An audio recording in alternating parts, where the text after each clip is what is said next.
Le 10 mai dernier, le Premier ministre Manuel Valls convoquait le gouvernement au Conseil des ministres et décidait d'utiliser le 49.3 pour faire passer la loi travail. Mais qu'est-ce que le 49.3 ? Comment fonctionne-t-il et est-ce que son utilisation est réellement exceptionnelle ? C'est ce que l'on va essayer de voir aujourd'hui. Déjà, on parle d'article 49.3 de la Constitution, mais on devrait en réalité l'appeler l'article 49 alinéa 3. C'est cet alinéa 3 qui concerne ce à quoi on assiste depuis quelques jours. Vous jouez sur les mots, Dolores. Le 49.3, il est toujours engagé par le Premier ministre, ici donc Manuel Valls, qui doit le faire valider au départ par son Conseil des ministres. Que permet le 49.3 ? Eh bien, il permet tout simplement la suspension immédiate des débats dans l'Assemblée nationale concernant un projet de loi. Si rien n'est fait, c'est très simple, le projet de loi est adopté sans nouveau débat. Un tel dispositif permet à l'exécutif de faire passer une loi qui lui semble importante, même s'il ne dispose pas forcément de la majorité à l'Assemblée. Mais si une partie de l'Assemblée nationale est opposée soit à l'utilisation du 49.3, soit au projet de loi qui va être déposé, elle peut déposer ce que l'on appelle une motion de censure. Ainsi, en cas de 49.3, on dit que la responsabilité du gouvernement est engagée, ce qui veut dire que l'Assemblée peut ou non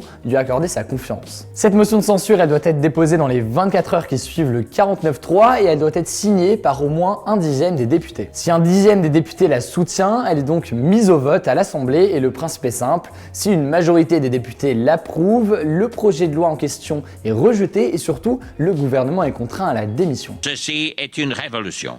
Voilà donc pour l'aspect théorique, on va donc désormais voir l'aspect pratique à la lumière des événements. Alors, l'utilisation du 49.3 est-elle réellement exceptionnelle dans les faits ? En réalité, non, son utilisation a été massive durant la 5ème République. En fait, depuis 1958, il a été utilisé plus de 84 fois. Michel Debré, Pompidou, Raymond Barre, tous les trois l'ont utilisé lorsqu'ils étaient Premier ministre, mais en réalité, c'est surtout la gauche qui l'a le plus utilisé. En fait, c'est sous le gouvernement Mitterrand que l'utilisation a été le plus intense, tous ses premiers ministres l'ont utilisé, et le record est détenu par Michel Rocard avec un total de 28 recours.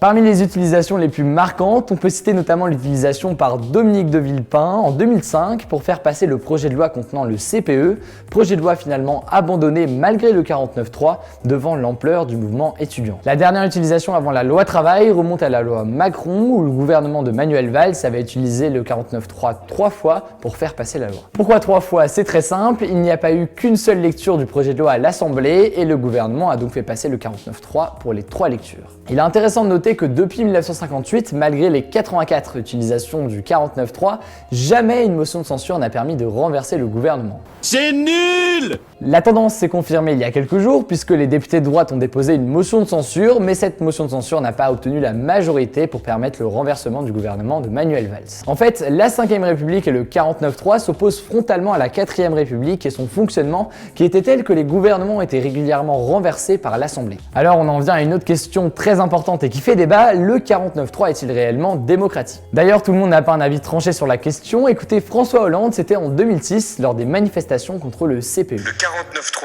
est une brutalité, le 49.3 est un déni de démocratie, le 49.3 est une manière de freiner ou d'empêcher le débat parlementaire. Dans un ton un peu plus drôle, vous l'avez sûrement vu passer, c'est ce tweet de Frank Underwood de House of Cards envoyé à Manuel Valls il y a quelques jours. Plus sérieusement, vous vous demandez peut-être comment est-ce possible que les motions de censure ne renversent jamais les gouvernements alors que ces derniers ne disposent pas de majorité pour faire passer leur projet de loi. Eh bien, dans le cas très précis de la loi travail, 2 motions de censure ont été déposées, une par la droite et une par la gauche, composées notamment des députés frondeurs, mais aussi d'écolos et de communistes. Or, tous les députés de gauche n'ont pas voté la motion de censure de la droite, notamment les députés frondeurs justement qui se sont abstenus alors que les communistes l'ont voté. Plus largement, le poids de l'exécutif sur les députés PS est très important. Ainsi, si beaucoup d'entre eux sont opposés à la loi travail, ils n'iront pas forcément jusqu'à voter une motion de censure. La menace d'exclusion du parti ou de non-investiture aux prochaines élections législatives en 2017 fait ainsi peur à certains. D'ailleurs, le premier secrétaire du PS, Jean-Christophe Cambadélis, a saisi il y a quelques jours la haute autorité éthique du parti. Dominique Rousseau, professeur de droit constitutionnel à Paris 1, le résume ainsi: